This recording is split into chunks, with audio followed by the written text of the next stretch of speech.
Welcome to the channel Democracy Undecided. Our episodes are devoted to what democracy is, what kinds of democracies exist, and ultimately where these democracies lead citizens. In the first videos on our channel, we examined the history of the development of democracies, the history of justice, and later we moved on to the state of Switzerland, in order to find the cause and effect link of the democratic systems created in Switzerland and where this democracy led the systems of power in the executive and legislative branches as well as system of the justice. We also examined in 5 episodes how the justice system works, how the system of democratic elections for choosing political forces works, where these political forces lead the economy to, and what kind of security they provide to the citizens of the state. In addition to all of the above, Switzerland is a living laboratory of the direct democracy, in which the will of the residents of the country, cantons and communes, is more important than what politicians think in terms of future state organizational changes. Also, on the basis of many studies and many indexes provided by various international organizations as well as national Swiss organizations, we analyzed and quantified democracy, the justice system, the economy, and the security in the country. Democracy received 85 points, justice system 82, the economy 88, and the security system 80 out of 100. Let's now summarize the 5 previous episodes about Switzerland, where we will focus on the main strategic elements of the systems of the democracy and the system of jurisprudence, as well as the results in the economy and the security system in the country for citizens. In the state system of democracy and politics in Switzerland, politicians at various levels performed the role of the managers, and the role of those who assign tasks to the managers is performed by the people and the citizens of Switzerland. In simple terms, the customer of laws and decisions are the citizens, while the executor are the politicians. A good question is how this is implemented at the level of confederation, communes, and cantons. In practice, it looks like this. At the level of the confederation, citizens can initiate changes to the constitution and present laws approved by parliament to a national vote. Therefore, any act development process is under public control through official consultations with cantons, industry associations, trade unions, and experts. If the law drafted without convincing compromise, the law is put to a national vote and can be rejected and sent back for a revision to lawmakers. At the canton level, citizens vote on taxes, expenditures, and key regulations, launch their own initiatives, and thereby force local authorities to take local priorities into account and compete in the quality of local governance. At the commune level, residents approve budgets, infrastructure projects, and regulations of everyday life. And they see a direct link between the assignments, resources allocations, and results. The whole system lives in the shadow of the referendum. Politicians are obliged to explain goals, costs, and consequences in advance. Otherwise, a decision will be overturned. After rules, regulations, and laws are adopted, their implementation is controlled not only by elections, but also by the courts. Accessible procedures of conciliation and appeal allow citizens and small businesses to achieve the correction of mistakes and abuses. Thus, the people form technical assignments and the authorities carry it out in accordance with the law and under constant public oversight at all 3 levels. Therefore, all legislative initiative starts as initiatives from citizens or professional politicians in consultation with citizens about the need for certain laws and bylaws and their updates. So politicians are merely professional managers, fully controlled by civil society.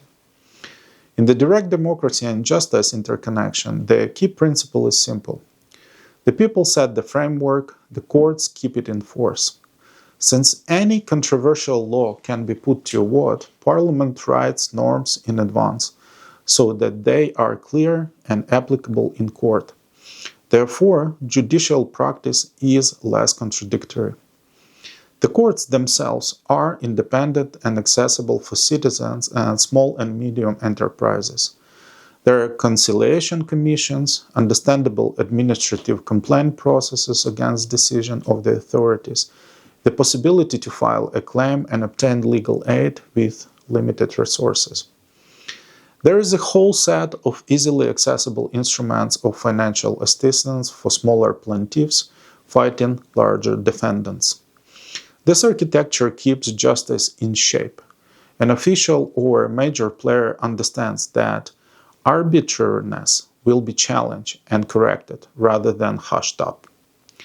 When more global gaps or distortions arise, citizens change the rule through initiatives and referendums. In the courts, adjust application, the system self-adjusts without political hysteria. As a result, rights are protected not on paper, but in practice. Decisions are predictable, the cost of disputes are lower, and trust in the state is higher. That is why, in the Swiss model, democratic control and judicial protection operate as a single circuit. The people set the requirements, the courts ensure their observance. Now let us move on to the market and to why the Swiss historically choose an open market economy and the preservation of private property. People are attracted by the opportunity to become wealthy, and this desire drives them to create new solutions and technologies. These solutions over time become useful not only to their authors, but to the entire economy, because they raise productivity and quality. Such a process requires reliable protection of property and contracts so that the benefits of the entrepreneurship to remain with the creator and give confidence in the future. When the rules are clear and the rights are protected, people willingly open new companies, and we see that the overwhelming majority of firms in the country are small and medium-sized enterprises. These are the actions of so-called invisible hand described by Adam Smith's works, while the direct participation of citizens in creating the rules does not allow the system to go to extremes and preserves predictability. Now let's review the distribution of wealth. 10% of the most affluent citizens own about 63% of total wealth or assets. 50% of the poorest population own a small share of about 4%. And the middle 40% own about one-third. A significant part of family savings is in an occupational pension system, where funds are kept in accounts and managed by banks and insurance companies, and bring in income in the future. The share of homeowners in the country is not high, it's about 40%. But the protection of property rights and transparent rules make it possible to accumulate capital throughout pension accounts, savings, and participation in businesses. The federal structure and competition among cantons restrain distortions in taxes and administration, and the courts protect owners and enforce contracts. As a result, a high average level of well-being is combined with growing opportunities for the middle class and the stability of family finances. The bottom line is simple and important for our topic. When the rules are written and approved by the citizens themselves, and the courts reliably protect these rules and the rights of owners, the economy gains predictability. Predictability reduces risks, people invest money and labor more boldly, open small and medium-sized enterprises, develop new technologies and exports. The federal structure and competition among cantons steer policy towards efficiency. And water-approved social programs support the stability of families and do not destroy incentives to work and invest. Thus, democracy creates conditions in which private initiative benefits not only its author, but the entire country. And the accumulated wealth is better protected and works for the future. In the essence, this is the invisible hand of the market, which operates precisely because the rules are established by society and are obeyed in practice. The market economy brings growth and creates different levels of prosperity. And we see this in Switzerland. There are very wealthy people, there is a broad middle class, and there are those who are in need. Part of the wealth accumulates among successful families and the middle class, and the society through direct democracy and tax collection decides what share of these resources it is reasonable to direct to support those who have found themselves in difficult situations. Such decisions are made not from above, but through votes and consultations. Therefore, the programs receive trust and funding, and their goals and measures are clear to people. Support is aimed at specific life risks: health, insurance premiums, housing, basic employment, training and retraining, assistance to families and the elderly. The cantons and communes take on practical implementation, and citizens, through votes and initiatives, adjust the volume and rules if something stops working.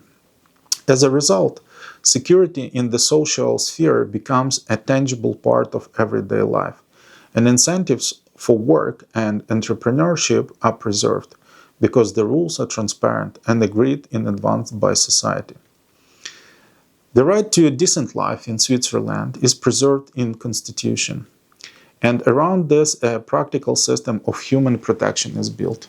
Mandatory health insurance provides almost full coverage of the population, and targeted subsidies help families with modest incomes so that treatment and medicines remain accessible. Unemployment insurance replaces a substantial share of lost earnings, usually about 70%, and for families with children the share is higher, which gives time to look for work and retrain if necessary. The pension system is built on several levels, and professional savings of the middle level form the basis of future income. The funds are kept on accounts and invested through funds and insurance companies so that they work and bring income in the future.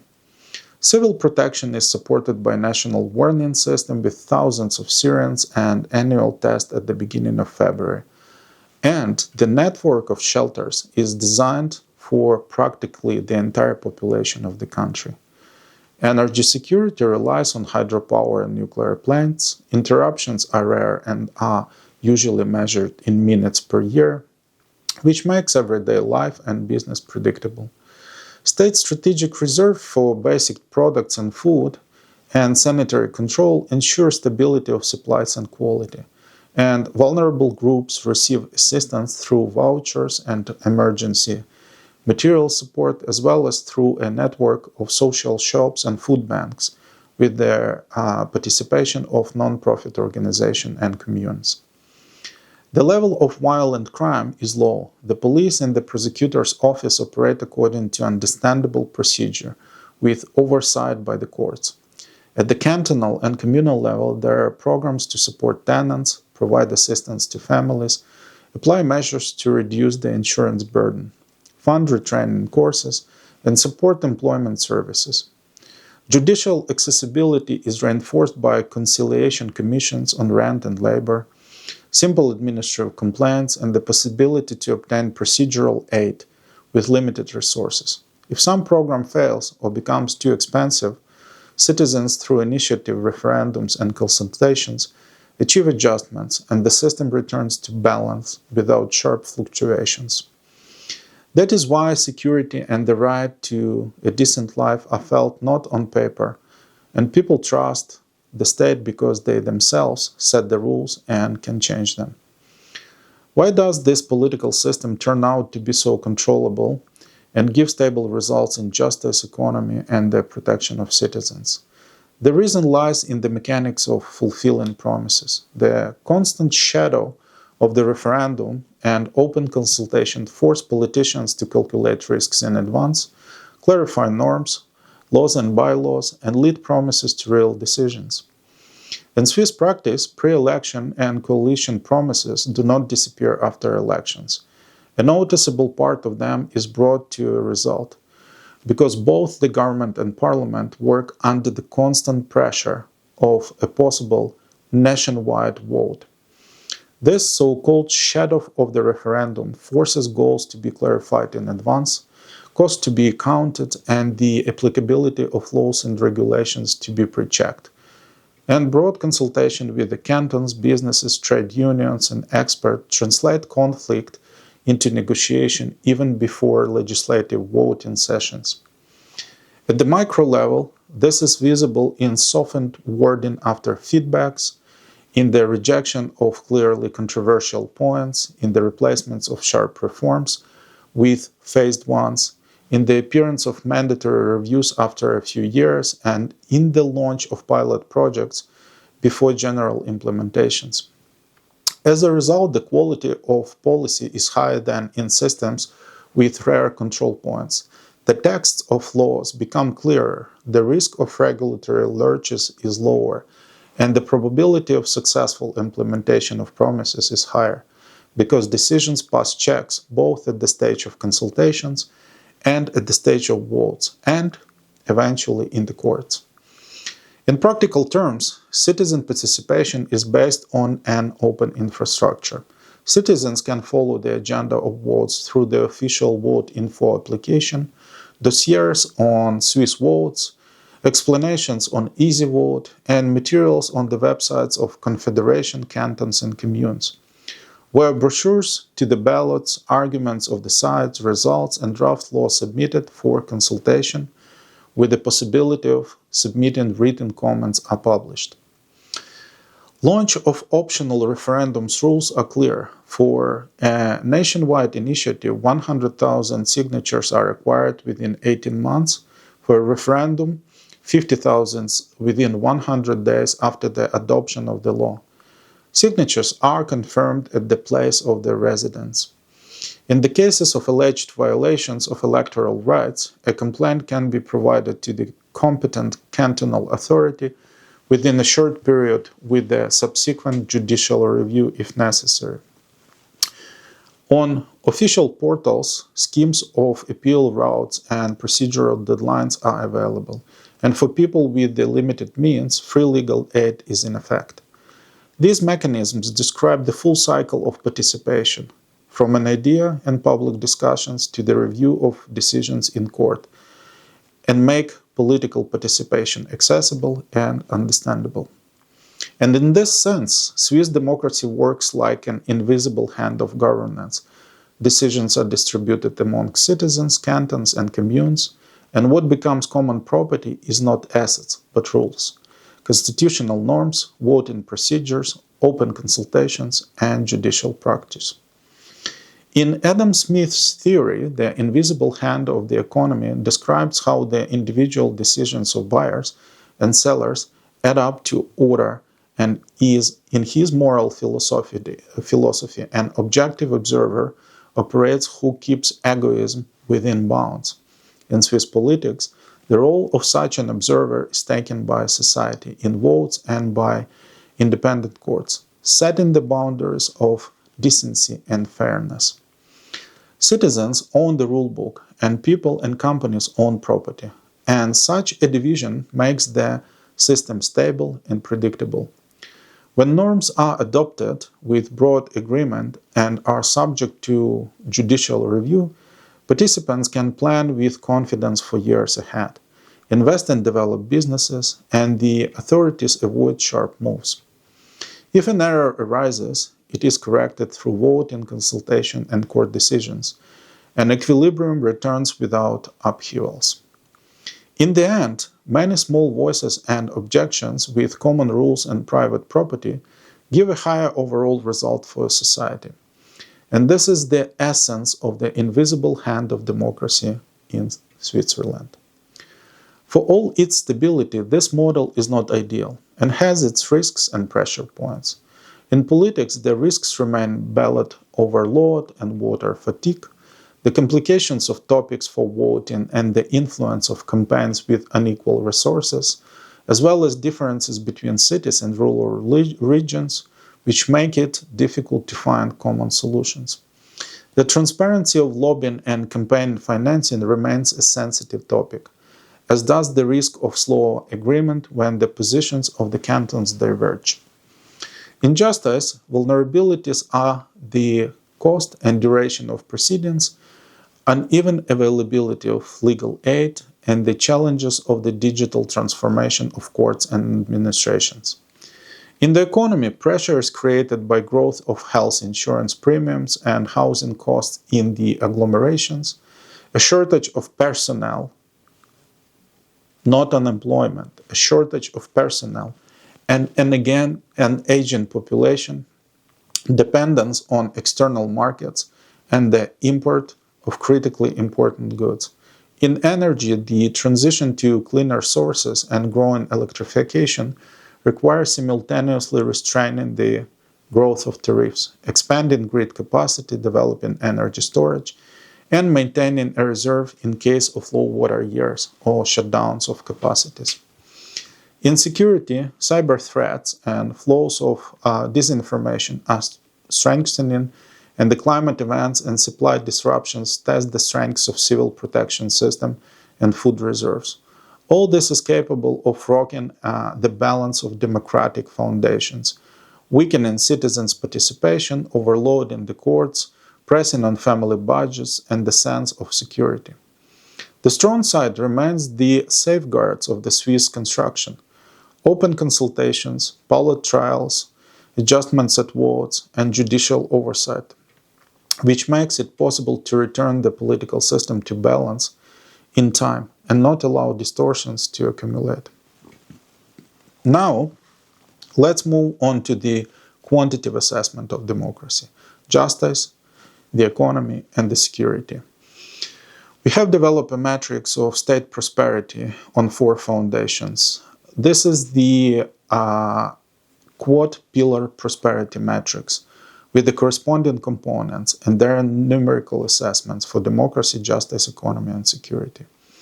We assess each foundation on a 100-point scale on the basis of international indexes, and we look not only at the level but also at their balance. If you want to hear a more detailed description of the indexes and our scores, watch the previous videos about Switzerland. For Switzerland, the picture is as follows: democracy 85, justice 82, economy 88, security 80. The average is 83.7. The gap between the strongest and the weakest foundation is 8 points. The spread is about 3 points. The imaginary diamond turns out almost even. The economy is slightly stronger than security, and the democracy is slightly higher than justice. Therefore, decisions are made calmly and give a predictable effect. The same picture can be described as a map of 4 quadrants. On the horizontal axis, we take the average of the economy and the security. On the vertical axis, the average of democracy and justice. Switzerland's point is located at about 84 on the horizontal axis and 83.5 on the vertical axis. That is, in the upper right quadrant, where high quality of rules is combined with high life outcomes. The economic foundation is only slightly stronger than the foundation of security, and the democratic foundation slightly outpaces the judicial one. Even without a graphic, this is easy to imagine: a coordinate cross and a point in the upper right sector close to the corner. In the following episodes, we will describe the position of other countries on the same map in the same words, so that the comparison remains visual and simple. Let's summarize why we started specifically with the Switzerland and its democratic model. The Swiss democracy is a visible laboratory of direct democracy, where we can trace the cause and effect link between how citizens set the rules and what results society achieves in justice, economy, and security. In many countries, there are democratic and quasi-democratic constructions, but they are not producing comparable to Swiss democracy effects on the society and its well-being. The Swiss experience serves as guide and proof that the distributed wisdoms of citizens works better than the decisions of one leader or a narrow circle of those in power. Our quantitative assessments under the matrix of prosperity on 4 foundations show the balance of the system and explain its stability. It is also important that elements of the Swiss approach have proved to be useful beyond the country. For example, Turkey, at the beginning of the 20th century, borrowed the Swiss civil code and a number of institutional practices which contributed to the modernization of the private law and positive changes in society. Switzerland thereby sets a clear benchmark. When rules belong to citizens and are reliably enforced, society obtains more predictable and better overall outcomes. We will apply the approach of the 4 foundation metrics of well-being QPPM in the next videos to compare countries with different geography and political structures, including Canada, Japan, and others. In the description under this video, you will find links to the sources used, official statistics, and our working materials so that everyone can independently verify the data and see the cause and effect link between the Swiss democratic system and the results for the state and citizens. Use these links, draw your own conclusion, and stay educated. Thank you for staying with us to the end of this episode. If you liked the video, click the like button, subscribe to the channel, and we will continue together to figure out how different democracies work in order to answer the eternal question, what should we do next?